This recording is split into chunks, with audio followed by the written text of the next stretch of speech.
ಪಾಕಶಾಲೆ ಚಾನಲ್ಗೆ ತಮ್ಮೆಲ್ಲರಿಗೂ ಮತ್ತೊಮ್ಮೆ ಸ್ವಾಗತ. ಬೆಳಗ್ಗೆ ಚಿನಿವನ ಸ್ಕೂಲಿಗೆ ಬಿಟ್ಟು ಬರಬೇಕಾದ್ರೆ ತರಕಾರಿ ಮಾರ್ಕೆಟಿಗೆ ಹೋಗಿದ್ದೆ. ಫ್ರೆಶ್ ಆಗಿ ಪಾಲಕ್ ಸೊಪ್ಪು ಸಿಕ್ತು. ಸರಿ, ಪಾಲಕ್ ಸೊಪ್ಪಿಂದ ಮಧ್ಯಾಹ್ನ ಏನಾದರೂ ಅಡುಗೆ ಮಾಡಿಬಿಡೋಣ ಅಂತ ಅಂದ್ಕೊಂಡೆ. ಹಾಗಂತ ಹೇಳಿಬಿಟ್ಟು ಇವತ್ತು ನಿಮ್ಮೆಲ್ಲರಿಗೋಸ್ಕರ ಈ ಫುಡ್ ಬ್ಲಾಗ್ನಲ್ಲಿ ಪಾಲಕ್ ಪುಲಾವ್ ರೆಸಿಪಿಯನ್ನು ತೋರಿಸ್ಬೇಕು ಅಂದ್ಕೊಂಡಿದ್ದೀನಿ. ತುಂಬ ದಿನಗಳಾಗಿತ್ತು ನಾನು ಕೂಡ ಮಾಡಿ, ಜೊತೆಗೆ ನಿಮಗೂ ತೋರಿಸ್ದಾಗಿರುತ್ತೆ ಅಂತ ಹೇಳಿ ತೊಗೊಂಡು ಬಂದೆ. ಫ್ರೆಂಡ್ಸ್, ಈ ಥರ ಪಾಲಕ್ ಸೊಪ್ಪು ಸಿಕ್ಕಿದ್ರೆ ಈ ಪಲಾವ್ ರೆಸಿಪಿ ಮಾಡಿ ನೋಡಿ. ಒಂದ್ಸಲ ನೀವು ಮಾಡಿ ನೋಡಿ, ಪದೇ ಪದೇ ಕೇಳಿ ಕೇಳಿ ಮಾಡಿಸ್ಕೊಂಡು ತಿಂತಾರೆ, ಅಷ್ಟು ಟೇಸ್ಟಿಯಾಗಿರುತ್ತೆ. ಸೊ ಇನ್ನು ತಡ ಮಾಡದೆ ಹೇಗೆ ಮಾಡೋದು ಅಂತ ತೋರಿಸ್ತೀನಿ. ತುಂಬ ಸಿಂಪಲ್ ಪ್ರೋಸೆಸ್ ಇರುತ್ತೆ. ಸೊ ಫಸ್ಟ್ ಇದಕ್ಕೆ ಅಕ್ಕಿನ ನೆನೆಸಿಟ್ಕೋಬೇಕು. ಅದಕ್ಕಾಗಿ ನಾನಿಲ್ಲಿ ಒಂದು ಬೌಲ್ಗೆ 1 ಕಪ್ನಷ್ಟು ಸೋನಾ ಮಸೂರಿ ಅಂತ ಹೇಳ್ತೀವಲ್ವ, ಆ ಅಕ್ಕಿ ತೊಗೊಂಡಿದ್ದೀನಿ. ನೀವು ಯಾವುದಾದ್ರೂ ಯೂಸ್ ಮಾಡ್ಬೋದು. ಸೋನಾ ಮಸೂರಿ ಅಕ್ಕಿ 1 ಕಪ್ನಷ್ಟು ಹಾಕೊಳ್ಳೋಣ. ಆಮೇಲೆ ಒಂದು ಅರ್ಧ ಕಪ್ನಷ್ಟು ಬಾಸ್ಮತಿ ಅಕ್ಕಿ ತೊಗೊಂಡಿದ್ದೀನಿ. ನೀವು ಬರೀ ಸೋನಾ ಮಸೂರಿಯಲ್ಲೇ ಮಾಡ್ಬೋದು, ಇಲ್ಲಾಂದರೆ ಬಾಸ್ಮತಿಯಲ್ಲೂ ಮಾಡ್ಬೋದು. ಬಟ್ ನಾನು ಎರಡು ಮಿಕ್ಸ್ ಮಾಡಿ ಮಾಡ್ತೀನಿ. ಈ ಥರ ಪಲಾವ್ಗೆಲ್ಲ ತುಂಬ ಚೆನ್ನಾಗಿರುತ್ತೆ. ಸ್ವಲ್ಪ ಉದ್ದುದ್ದಕ್ಕೆಲ್ಲ ಇರುತ್ತಲ್ವ ರೈಸು, ತಿನ್ನಲಿಕ್ಕೆ ಚೆನ್ನಾಗಿ ಅನಿಸುತ್ತೆ. ಸೊ ಇದು ಒಂದು ಅರ್ಧ ಕಪ್ಪು. ಒಂದು 2 ರಿಂದ 3 ಸಲ ಅಕ್ಕಿನ ವಾಶ್ ಮಾಡ್ಕೊಳ್ಳೋಣ.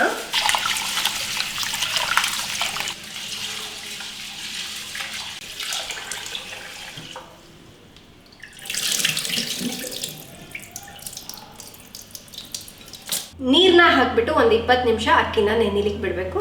ಅಷ್ಟರಲ್ಲಿ ಏನೆಲ್ಲ ಮಸಾಲೆಗಳು ಬೇಕೋ ಅದೆಲ್ಲ ರೆಡಿ ಮಾಡ್ಕೊಂಡ್ಬಿಡ್ತೀನಿ. ಫ್ರೆಂಡ್ಸ್, ಒಂದು ಗೊತ್ತಾ, ಮೊದಲೆಲ್ಲ ನನಗೆ ಪಾಲಕ್ ಸೊಪ್ಪು ಸೀರಿಯಸ್ ಆಗಿ ಇಷ್ಟನೇ ಆಗ್ತಿರ್ಲಿಲ್ಲ. ಸೊ ತಿನ್ನೋದೆಲ್ಲ ತುಂಬಾ ಕಮ್ಮಿ ಇತ್ತು. ಬಟ್ ಯಾವಾಗ ಅಂದರೆ ಮದುವೆ ಆಯಿತು ನೋಡಿ, ಅದಾದಮೇಲೆ ನಾವು ಡಿಫ್ರೆಂಟ್ ಫುಡ್ಗಳೆಲ್ಲ ಟೇಸ್ಟ್ ಮಾಡಬೇಕು ಅನ್ನೋ ಒಂದು ಇಂಟ್ರೆಸ್ಟ್ ಬಂತು ನೋಡಿ. ಸೊ ಅವಾಗ ಟೇಸ್ಟ್ ಮಾಡ್ತಾ ಮಾಡ್ತಾ ನನಗೆ ಪಾಲಕ್ ಸೊಪ್ಪಂತೂ ಫೇವ್ರೆಟ್ ಆಗೋಗ್ಬಿಡ್ತು. ಅದು ಹೆಂಗಾಯ್ತು ಅನ್ನೋದೇ ಗೊತ್ತಿಲ್ಲ. ಸೊ ಅದಕ್ಕಂತೇಳಿ ನಮ್ಮ ಟೆರೆಸ್ ಮೇಲೂ ಕೂಡ ಅಷ್ಟೇ ಯಾವ ಸೊಪ್ಪುಗಳು ಹಾಕ್ಕೊಂಡಿಲ್ಲ ನಾನು, ಬರೀ ಪಾಲಕ್ ಸೊಪ್ಪಂದೇ ಹಾಕ್ಕೊಂಡಿದ್ದೀನಿ. ಇನ್ ಕೇಸ್ ನನಗೆ ಎಮರ್ಜೆನ್ಸಿಗೆ ಬೇಕು ಅಂದಾಗ ಏನಾದ್ರು ಪಾಲಕ್ ಸೊಪ್ಪಿಂದ ರೈಸು ಈ ಥರ ಪಲಾವ್ ತಿನ್ಬೇಕು ಅನ್ಸಿದ್ರೆ ಇಲ್ಲ ಫ್ರೆಶ್ ಆಗಿ ಹಾರ್ವೆಸ್ಟ್ ಮಾಡ್ಕೊಂಬಂದು ಮಾಡ್ಬೋದಲ್ಲ ಅನ್ನೋ ರೀಸನ್ಗೆ ಹಾಕ್ಕೊಂಡಿದ್ದೀನಿ. ಅದೇ ಅದ್ರ ಬೆಲೆ ಗೊತ್ತಾಗೋವರೆಗೂ ಕಷ್ಟ, ಗೊತ್ತಾದ್ಮೇಲಂತೂ ಬಿಡೋಕ್ಕೆ ಮನಸ್ಸಾಗಲ್ಲ. ಇದೇ ಅಲ್ಲ, ಎಲ್ಲ ವಿಷಯದಲ್ಲೂ ಅಷ್ಟೇ. ಇನ್ನು ನಮ್ಮ ಮನೇಲಿ ಎಲ್ರಿಗೂ ಇಷ್ಟ ಆಗತ್ತೆ ಪಾಲಕ್ ಸೊಪ್ಪಿಂದ ಏನೇ ಮಾಡಿದ್ರು. ಇನ್ನು ಅವಾಗೆಲ್ಲ ಒಂದು ರೂಮರ್ ಸ್ಪ್ರೆಡ್ ಆಗೋಗ್ಬಿಟ್ಟಿತ್ತು ನೋಡಿ. ಏನು ಗೊತ್ತಾ, ಪಾಲಕ್ ಸೊಪ್ಪು ತಿಂದರೆ ಕಿಡ್ನಿಯಲ್ಲಿ ಸ್ಟೋನ್ ಬಂದುಬಿಡತ್ತೆ ಅಂತ. ಅದರಿಂದ ಕೆಲವೊಬ್ಬರಂತೂ ತಿನ್ನೋದೇ ಬಿಟ್ಬಿಟ್ರು. ಅಂದರೆ ಪಾಲಕ್ ಸೊಪ್ಪು ಟೊಮೆಟೊನ ಮಿಕ್ಸ್ ಮಾಡಿ ತಿನ್ನಬಾರ್ದು ಅಂತ ಕ್ಲಿಯರಾಗಿ ಹೇಳಿರಲಿಲ್ಲ ಆವಾಗ. ಪಾಲಕ್ ಸೊಪ್ಪೇ ತಿನ್ನಬಾರ್ದು, ಕಿಡ್ನಿಯಲ್ಲಿ ಸ್ಟೋನ್ ಬಂದುಬಿಡುತ್ತೆ ಅಂತ ಹೇಳಿದರು. ಆ ರೀಸನ್ಗೆ ತುಂಬ ಜನ ಬಿಟ್ಬಿಟ್ಟು ಇದುವರೆಗೂ ತಿಂತಾ ಇಲ್ಲ ಕೆಲವರಂತೂ. ಸೊ ನಾವು ಹಾಗೆ ಅಂದ್ಕೊಂಡು ಅದನ್ನು ಕಂಪ್ಲೀಟಾಗಿ ಅವಾಯ್ಡ್ ಮಾಡಿದ್ವಿ. ಬಟ್ ಯಾವಾಗ ನನಗೆ ಮದುವೆ ಆಗಿ ಸ್ವಲ್ಪ ಮಕ್ಕಳೆಲ್ಲ ಆದರೂ ಏನೆಲ್ಲ ಫುಡ್ ಕೊಡಬೇಕು ಅನ್ನೋದು ಗೊತ್ತಾಯಿತು ನೋಡಿ. ಸೊ ಅವಾಗ ಪಾಲಕ್ ಸೊಪ್ಪು ತಿಂದರೆ ಇಷ್ಟೆಲ್ಲ ಬೆನಿಫಿಟ್ಸ್ ಇದೆಯಾ ಅನ್ನೋದು ಗೊತ್ತಾಯಿತು. ಅದಕ್ಕಾಗಿ ಅದರಿಂದ ರುಚಿಯಾದ ಅಡುಗೆಗಳನ್ನ ಮಾಡ್ಕೊಂಡು ತಿಂತೀವಿ. ಸೊಪ್ಪನ್ನ ಚೆನ್ನಾಗಿ ತೊಳೆದ್ಬಿಟ್ಟು ಈ ಸೊಪ್ಪನ್ನ ಕಟ್ ಮಾಡ್ಕೋಬೇಕು.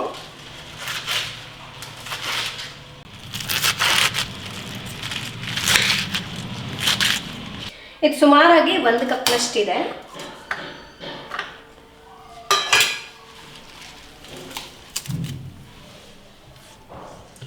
ಈಗ ಒಂದು ಪಾತ್ರೆಗೆ 1-2 ಟೀ ಸ್ಪೂನ್ ಅಷ್ಟು ಎಣ್ಣೆ ಹಾಕೊಳ್ಳೋಣ.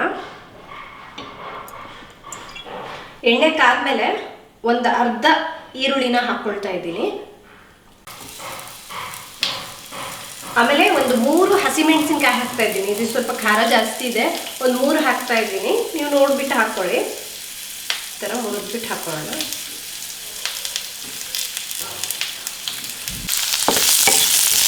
ಲೈಟಾಗಿ ಹುರ್ಕೋಬೇಕು. ಈರುಳ್ಳಿ ಸ್ವಲ್ಪ ಸಾಫ್ಟ್ ಆದಮೇಲೆ ನಾವು ಕಟ್ ಮಾಡಿದ್ವಲ್ವ ಪಾಲಕ್ ಸೊಪ್ಪನ್ನ, ಅದನ್ನು ಹಾಕೊಳ್ಳೋಣ.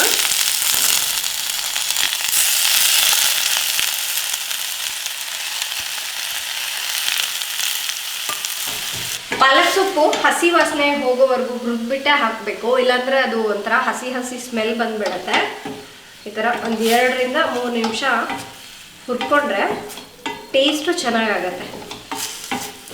ಫ್ರೆಂಡ್ಸ್, ನಾನು ರುಚಿ ಪಾಕಶಾಲೆಗೆ ಸ್ವಲ್ಪ ಗ್ಯಾಪ್ ತೊಗೊಂಡಿದ್ದೆ. ಅಂದರೆ 1-3 ವೀಕ್ಸ್ ನಾನು ಯಾವುದೇ ರೀತಿ ವಿಡಿಯೋಸ್ ಏನೂ ಅಪ್ಲೋಡ್ ಮಾಡಿರಲಿಲ್ಲ. ಏಕೆಂದರೆ ಇಲ್ಲಿ ನಮ್ಮ ಮನೆ ಪಕ್ಕದಲ್ಲಿ ಒಂದು ಮನೆ ಕಟ್ತಾ ಇದ್ದಾರೆ. ಅದು ಸಿಕ್ಕಾಬಿಟ್ಟು ಗಲಾಟೆ ಇದೆ. ನಾನು ಮಾತಾಡಿದ್ರು ಏನು ಕೇಳಿಸೋದು ಇಲ್ಲ. ಅದಕ್ಕೆ ಸ್ವಲ್ಪ ಗ್ಯಾಪ್ ತಗೊಳ್ಳೋಣ ಅಂತ ಅಂದ್ಕೊಂಡಿದ್ದೆ. 1-2 ದಿವಸ ಏನು ಕೆಲಸನೇ ಮಾಡಿರಲಿಲ್ಲ ಅವರು. ಓಕೆ ಮುಗ್ದಿರಬೇಕು ಅಂದ್ಕೊಂಡು ಇವತ್ತೇನಾದರೂ ರೆಸಿಪಿ ಮಾಡೋಣ ಅಂತ ಹೇಳಿ ಶುರು ಮಾಡಿದೆ ನೋಡಿ. ತರಕಾರಿ ತೊಗೊಂಡು ಬರೋವರೆಗೂ ಗಲಾಟೆ ಏನೂ ಇರಲಿಲ್ಲ. ಯಾವಾಗ ಇಲ್ಲಿ ರೆಡಿ ಮಾಡಿಕೊಂಡೆ ನೋಡಿ ಆಗಲೇ ಶುರು ಆಗೋಗ್ಬಿಟ್ಟಿದೆ ಟಕ ಟಕ ಟಕ ಅಂತ. ಬಟ್ ಏನು ಪ್ಲ್ಯಾನ್ ಮಾಡಿದ್ದೀನಿ, ಅದಕ್ಕೆ ಮಾಡಿಬಿಡೋಣ ಅಂತ ಹೇಳಿ ಮಾಡ್ತಾಯಿದ್ದೀನಿ ನೋಡಿ. ಈ ಥರ ಹಸಿ ವಾಸನೆ ಹೋಗುವವರೆಗೂ ಹುರ್ಕೊಂಡಾಗಿದೆ. ಈಗ ಸ್ಟವ್ನ ಆಫ್ ಮಾಡ್ಕೊಂಡ್ಬಿಡೋಣ. ಇದು ಸ್ವಲ್ಪ ತಣ್ಣಗಾಗಬೇಕು, ಸೈಡಿಗೆ ಇಟ್ಬಿಡೋಣ. ಫ್ರೆಂಡ್ಸ್, ಅದು ತಣ್ಣಗಾಗೋಷ್ಟೊತ್ತಿಗೆ ಒಗ್ಗರಣೆನ ಹಾಕ್ಕೊಂಡ್ಬಿಡೋಣ. ನಾನು ಇದನ್ನು ಕುಕ್ಕರಲ್ಲಿ ಮಾಡ್ತಾ ಇದ್ದೀನಿ, ಪಾತ್ರೆಯಲ್ಲಿ ಕೂಡ ಮಾಡ್ಬೋದು.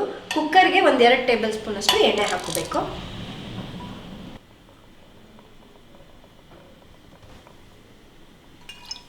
ಎಣ್ಣೆ ಕಾದ್ಮೇಲೆ 1-2 ಲವಂಗ, 1 ಏಲಕ್ಕಿ, 1 ಪೀಸ್ನಷ್ಟು ಚಕ್ಕೆ, 1 ಪಲಾವ್ ಎಲೆ, ಸ್ವಲ್ಪ ಇದನ್ನ ಹುರ್ಕೊಳ್ಳೋಣ. ಆಮೇಲೆ 1 ಅರ್ಧ ಈರುಳ್ಳಿ ಹಾಕ್ತಾ ಇದ್ದೀನಿ. ಈರುಳ್ಳಿ ಸ್ವಲ್ಪ ಕಲರ್ ಚೇಂಜ್ ಆಗೋವರೆಗೂ ಹುರಿಬೇಕು.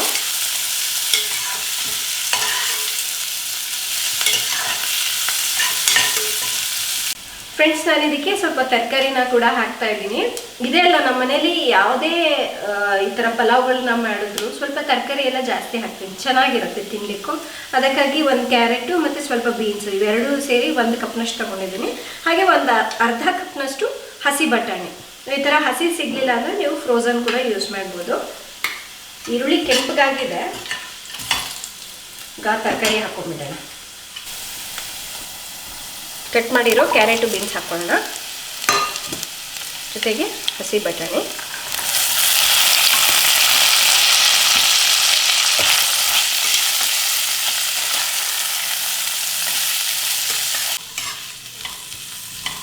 ಇದನ್ನು 1 ನಿಮಿಷ ಬೇಯಿಸ್ಕೋಬೇಕು. ನೋಡಿ, ಮಸಾಲೆ ಕೂಡ ತಣ್ಣಗಾಗಿದೆ, ಇದನ್ನು ರುಬ್ಕೊಂಡ್ಬಿಡೋಣ. ಮಿಕ್ಸಿ ಜಾರಿಗೆ ಹಾಕಬೇಕು. ಇದಕ್ಕೆ ಸ್ವಲ್ಪ ಚಕ್ಕೆ, 1-2 ಲವಂಗ ಹಾಕ್ಕೊಳ್ತಾ ಇದ್ದೀನಿ. ಆಮೇಲೆ 4-5 ಬೆಳ್ಳುಳ್ಳಿ ಹೆಸಲು, 1 ಇಂಚಿನಷ್ಟು ಹಸಿ ಶುಂಠಿ, 1 ಟೇಬಲ್ ಸ್ಪೂನಷ್ಟು ಹಸಿ ಕಾಯಿ ಹಾಕ್ಕೊಳ್ತಾ ಇದ್ದೀನಿ. ಸೊ ಕಾಯಿ ಹಾಕಿದ್ರೆ ಟೆಕ್ಸ್ಚರು ಫ್ಲೇವರು ತುಂಬ ಚೆನ್ನಾಗಿರುತ್ತೆ. ಸೊ ಈಗ ಇದನ್ನು ರುಬ್ಕೋಬೇಕು. ಸ್ವಲ್ಪ ನೀರು ಹಾಕೊಳ್ಳೋಣ, 1-2 ಟೇಬಲ್ ಸ್ಪೂನಷ್ಟು. ಎಷ್ಟು ನುಣ್ಣಗಾಗತ್ತೋ ಅಷ್ಟು ನುಣ್ಣಗೆ ರುಬ್ಕೋಬೇಕು.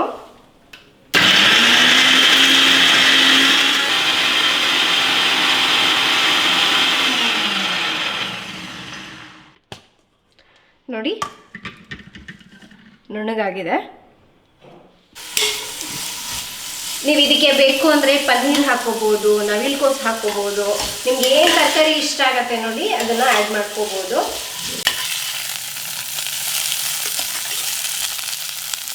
ಈಗ 1/4 ಚಮಚದಷ್ಟು ಅರಿಶಿನ ಪುಡಿ ಹಾಕೋಣ, 1 ಟೀ ಸ್ಪೂನಷ್ಟು ಧನಿಯಾ ಪುಡಿ, ಮತ್ತು ತರಕಾರಿಗೆ ಎಷ್ಟು ಬೇಕೋ ಅಷ್ಟು ಮಾತ್ರ ಉಪ್ಪು ಹಾಕ್ಕೊಳ್ತಾ ಇದ್ದೀನಿ. ಹಾಕ್ಬಿಟ್ಟು ಇದನ್ನು ಮಿಕ್ಸ್ ಮಾಡ್ಕೊಳ್ಳೋಣ.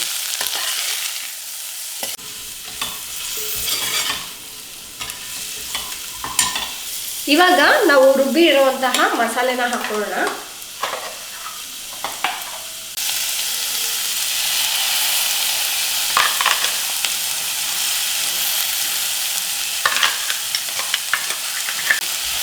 ಹಾಕ್ಬಿಟ್ಟು ಮಿಕ್ಸ್ ಮಾಡಬೇಕು.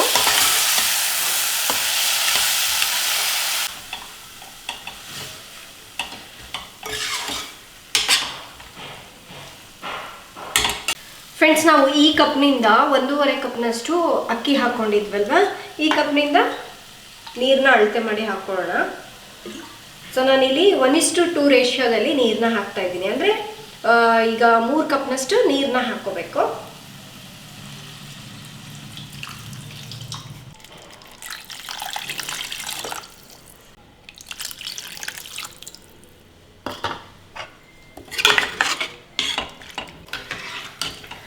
ಸೊ ಇದು ಒಂದು ಕುದಿ ಬರಲಿ. ನೋಡಿ, ಈಗ ನೀರು ಕುದೀತಾ ಇದೆ. ನೆನೆಸಿಟ್ಟಿರೋ ಅಕ್ಕಿನ ನೀರನ್ನ ತೆಗೆದ್ಬಿಟ್ಟು ಹಾಕ್ಕೋಬೇಕು.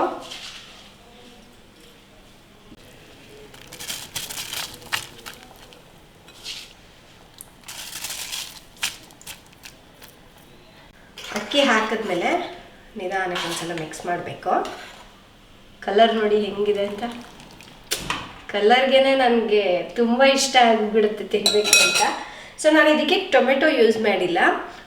ಟೊಮೆಟೊ ಬದಲಾಗಿ ಹುಳಿಗೋಸ್ಕರ ಅಂತ ಸ್ವಲ್ಪ ನಿಂಬೆ ರಸ ಹಾಕ್ಕೊಳ್ತೀನಿ. 1-2 ಟೀ ಸ್ಪೂನಷ್ಟು ಹಾಕಿದ್ರೆ ಸಾಕು. ಆವಾಗಲೇ ಉಪ್ಪು ಕಮ್ಮಿ ಹಾಕಿದ್ವಲ್ವ, ಈಗ ರುಚಿಗೆ ತಕ್ಕಷ್ಟು ಹಾಕ್ಕೊಳ್ಳೋಣ.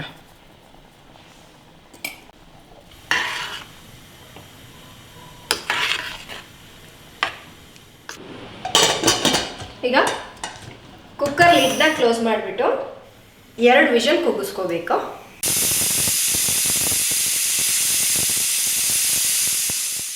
ಫ್ರೆಂಡ್ಸ್, ಈಗ ಕುಕ್ಕರ್ ಪ್ರೆಷರ್ ಎಲ್ಲ ಹೋಗಿದೆ. ಈಗ ಲಿಡ್ನ ಓಪನ್ ಮಾಡೋಣ. ನಿಧಾನಕ್ಕೆ ಮಿಕ್ಸ್ ಮಾಡೋಣ.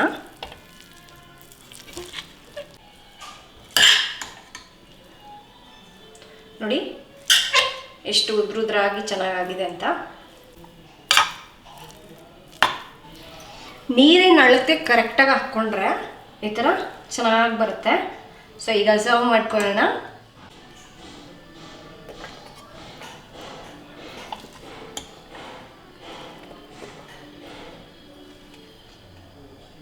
ಘಮ ಅಂತ ಇರುತ್ತೆ, ಜೊತೆಗೆ ತುಂಬ ಬೇಗನೆ ಈಸಿಯಾಗಿ ಮಾಡ್ಕೊಂಡ್ಬಿಡ್ಬೋದು. ನೋಡಿ ಎಷ್ಟು ಕಲರ್ಫುಲ್ ಆಗಿದೆ, ಸಕ್ಕತ್ತಾಗಿದೆ ಅಂತ. ನಾನು ಇದ್ರ ಜೊತೆಗೆ ಸ್ವಲ್ಪ ಸೌತೆಕಾಯಿ ಮತ್ತು ಮೊಸರು ಬಜ್ಜಿನ ಸರ್ವ್ ಮಾಡ್ತಾ ಇದ್ದೀನಿ. ಟಡಾ, ಸೂಪರ್ ಆಗಿರೋಂತಹ ಪಾಲಕ್ ಸೊಪ್ಪಿನ ಪುಲಾವ್ ರೆಡಿಯಾಗಿದೆ. ಈಗ ಟೇಸ್ಟ್ ಮಾಡೋಣ. ಫ್ರೆಂಡ್ಸ್, ನೀವು ಇದನ್ನು ಆಫೀಸ್ಗೆ ಅಥವಾ ಮಕ್ಕಳು ಲಂಚ್ ಬಾಕ್ಸ್ಗೂ ಕೂಡ ಪ್ರಿಪೇರ್ ಮಾಡ್ಬೋದು. ತುಂಬಾ ಟೇಸ್ಟಿಯಾಗಿರುತ್ತೆ. ನನಗೆ ಈ ಥರ ಸ್ವಲ್ಪ ಮೊಸರು ಬಜ್ಜಿ ಹಾಕ್ಕೊಂಡು ಕಲ್ಸ್ಕೊಂಡು ತಿನ್ನೋಕ್ಕೆ ತುಂಬ ಇಷ್ಟ.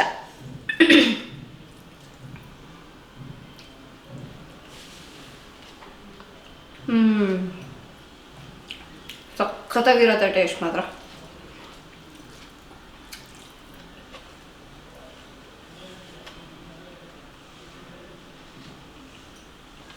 ತಿಂತಾ ಇದ್ರೆ ಎಷ್ಟು ತಿಂತಾ ಇದೀವಿ ಅಂತ ಗೊತ್ತೇ ಆಗಲ್ಲ, ಅಷ್ಟೊಂದು ರುಚಿಯಾಗಿರುತ್ತೆ. ಒಂದ್ಸಲ ಟ್ರೈ ಮಾಡಿ ನೋಡಿ. ಕೆಲವರಂತೂ ಹೇಳ್ತಿರ್ತಾರೆ ಬರೀ ನೀವು ಮಾಡಿರೋ ಅಡುಗೆ ನೀವೇ ಟೇಸ್ಟ್ ಮಾಡಿ ಚೆನ್ನಾಗಿದೆ ಅಂತ ಹೇಳ್ತೀರ ಅಂತ. ನನಗೆ ಆಫೀಸಿಯಲ್ಲಿ ರಾಜು ಇರ್ತಾರೆ, ಅವ್ರು ಬಂದು ಹೇಳೋಕ್ಕಾಗಲ್ಲ. ಆ್ಯಂಡ್ ಅದಕ್ಕಾಗಿ ನಾನೇ ಟೇಸ್ಟ್ ಮಾಡಿ ಹೇಳ್ತೀನಿ ಹೇಗಿರುತ್ತೆ ಅಂತ. ರಾಜು ಹೇಳೋದಿತ್ತು ಅಂದರೆ ಇನ್ನೂ ಎಕ್ಸಲೆಂಟಾಗಿ ಹೇಳ್ತಾರೆ.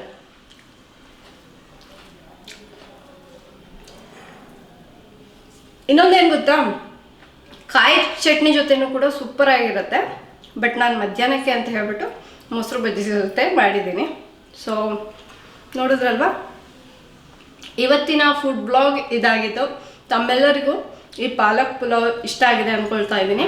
ಇದೇ ಥರ ಪಾಲಕ್ ಸೊಪ್ಪನ್ನು ಯೂಸ್ ಮಾಡಿ ಕೆಲವು ರೈಸ್ ರೆಸಿಪಿ ಮತ್ತು ಇನ್ನೂ ಬೇರೆ ಬೇರೆ ಥರದ ರೆಸಿಪಿಗಳನ್ನೆಲ್ಲ ಮಾಡಿದ್ದೀನಿ. ಸೊ ಒಂದ್ಸಲ ಹೋಗಿ ಚೆಕ್ ಮಾಡಿ, ನಿಮಗೆ ಗೊತ್ತಾಗತ್ತೆ. ಸೊ ಇವತ್ತಿನ ಈ ವಿಡಿಯೋ ಎಲ್ಲ ಎಂಡ್ ಮಾಡ್ತಾ ಇದ್ದೀನಿ. ತಮ್ಮೆಲ್ಲರಿಗೂ ಇಷ್ಟ ಆದರೆ ಲೈಕ್ ಮಾಡಿ, ಶೇರ್ ಮಾಡಿ. ನಾಳೆ ಇನ್ನೊಂದು ಹೊಸ ಫುಡ್ ಬ್ಲಾಗ್ ಜೊತೆ ಮತ್ತೆ ಸಿಗ್ತೀನಿ. ಅಲ್ಲಿವರೆಗೂ ಟೇಕ್ ಕೇರ್, ಬಾಯ್.